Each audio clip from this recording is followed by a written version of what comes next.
ಪಿರಿಯಾಪಟ್ಟಣ ತಾಲೂಕಿನ ಚಿಕ್ಕನೇರಳೆ ಗ್ರಾಮದಲ್ಲಿ ಶಿವರಾತ್ರಿ ಹಬ್ಬದ ಅಂಗವಾಗಿ 3ನೇ ವರ್ಷದ ಶ್ರೀ ಶನೇಶ್ವರಾಯ ಮತ್ತು ಶ್ರೀ ಪಂಚಮುಖಿ ಆಂಜನೇಯ ಸ್ವಾಮಿಯ ದಿವ್ಯ ಪಲ್ಲಕ್ಕಿ ಉತ್ಸವ ನೂರಾರು ಭಕ್ತಾದಿಗಳ ಸಮ್ಮುಖದಲ್ಲಿ ಅದ್ದೂರಿಯಾಗಿ ನೆರವೇರಿತು.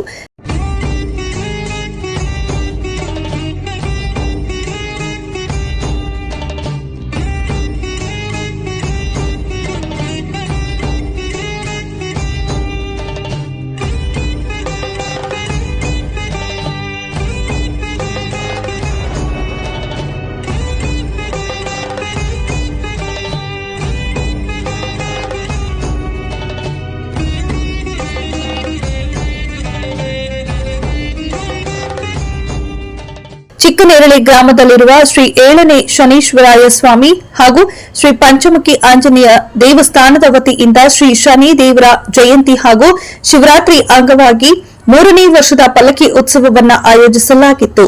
ಶ್ರೀ ಶನಿ ದೇವರ ಹಾಗೂ ಪಂಚಮುಖಿ ಆಂಜನೇಯ ಸ್ವಾಮಿಯ ಉತ್ಸವ ಮೂರ್ತಿಗಳಿಗೆ ಗ್ರಾಮದ ಹೊರಭಾಗದಲ್ಲಿರುವ ಕೆರೆಯ ಬಳಿ ವಿಶೇಷ ನದಿ ಪೂಜೆ ಸಲ್ಲಿಸಿ ಅಲಂಕಾರಗೊಂಡ ಪಲ್ಲಕ್ಕಿಯ ಮೇಲೆ ದೇವರ ಉತ್ಸವ ಮೂರ್ತಿಗಳನ್ನು ಪ್ರತಿಷ್ಠಾಪಿಸಿ ವಾದ್ಯಗೋಷ್ಠಿ ಹಾಗೂ ಪೂರ್ಣಕುಂಭದೊಂದಿಗೆ ಅದ್ದೂರಿಯಾಗಿ ರಸ್ತೆಯಲ್ಲಿ ಮೆರವಣಿಗೆ ಮೂಲಕ ದೇವಸ್ಥಾನಕ್ಕೆ ಕರೆತರಲಾಯಿತು.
ಇನ್ನು ದೇವಾಲಯದಲ್ಲಿ ಶ್ರೀ ಶನಿ ದೇವರ ಹಾಗೂ ಪಂಚಮುಖಿ ಆಂಜನೇಯ ಸ್ವಾಮಿಯವರಿಗೆ ವಿಶೇಷ ಪೂಜೆಯನ್ನ ಸಲ್ಲಿಸಲಾಯಿತು. ಇನ್ನು ಇದೇ ಸಂದರ್ಭದಲ್ಲಿ ಶ್ರೀ ಶನೀಶ್ವರ ದೇವಾಲಯದ ಭಕ್ತರಾದ ಅನಿತಾ ಹಾಗೂ ಉಮೇಶ್ ಮಾತನಾಡಿ ದೇವಸ್ಥಾನದ ವಿಶೇಷತೆಗಳ ಬಗ್ಗೆ ವಿವರಿಸಿದರು.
ಅಂತ ಅಂದ್ಬಿಟ್ಟು ನಾನು ಒಳನಾಡಿಸಿಂದ ಬರ್ತಾ ಇದ್ದೀವಿ. ನಾವು ಇಲ್ಲಿ 7 ದಿನ 8 ವರ್ಷದಿಂದ ನಾವು 8 ವರ್ಷ ಆಯಿತು ಪಾದಾರ್ಪಣೆ ಮಾಡಿ ಈ ಸಂಸ್ಥೆಗೆ.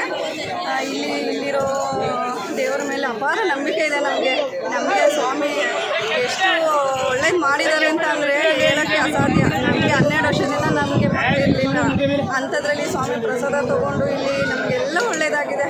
ನೀವು ಕೂಡ ಬನ್ನಿ, ಇಲ್ಲಿ ಭಾಗವಹಿಸಿ.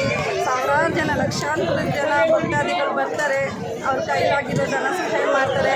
ಎಲ್ಲರಿಗೂ ಒಳ್ಳೆಯದಾಗಿದೆ. ನಾವು ಕರ್ಕೊಂಡ್ಬಂದಿರೋ ಪ್ರತಿಯೊಬ್ಬರಿಗೂ ಸಹ ಒಳ್ಳೆಯದಾಗಿದೆ. ನೀವು ಬನ್ನಿ, ಭಕ್ತಿಯಿಂದ ಭಾಗವಹಿಸಿ, ಭಕ್ತರ ಸ್ವಾಮಿ ಕೃಪೆಗೆ ಪಾತ್ರರಾಗಿ ಅಷ್ಟು ಕೇಳ್ಕೊಳ್ತೀನಿ. ಉಮೇಶ್ ಅಂತೇಳಿ ಹೊಳೆನರಸೀಪುರದಿಂದ ಬಂದಿದ್ದೀವಿ. ಸುಮಾರು 5 ವರ್ಷದಿಂದ ಈ ದೇವಸ್ಥಾನಕ್ಕೆ ಬರ್ತಿದ್ದೀವಿ. ನನ್ನ ಮಗ ಇವನು ಕೂಡ ಈ ದೇವಸ್ಥಾನ ಇದು 3ನೇ ವರ್ಷದ ಪಲ್ಲಕ್ಕಿ ಉತ್ಸವ ತುಂಬ ವಿಜೃಂಭಣೆಯಿಂದ ನಡೀತೈತೆ. ಸುಮಾರು ಖರ್ಚು ಮಾಡಿದ್ದಾರೆ. ಸಾವಿರಾರು ಜನ ಭಕ್ತಾದಿಗಳು ಬಂದಿದ್ದಾರೆ. ಎಲ್ಲ ಸುಗಮವಾಗಿ ಸುಸೂತ್ರವಾಗಿ ನೆರವೇರಿಸ್ತಾ ಇದ್ದಾರೆ. ಎಲ್ಲ ಚೆನ್ನಾಗಾಗಲಿ ಅಂತೇಳಿ ಕೇಳ್ತಾರೆ.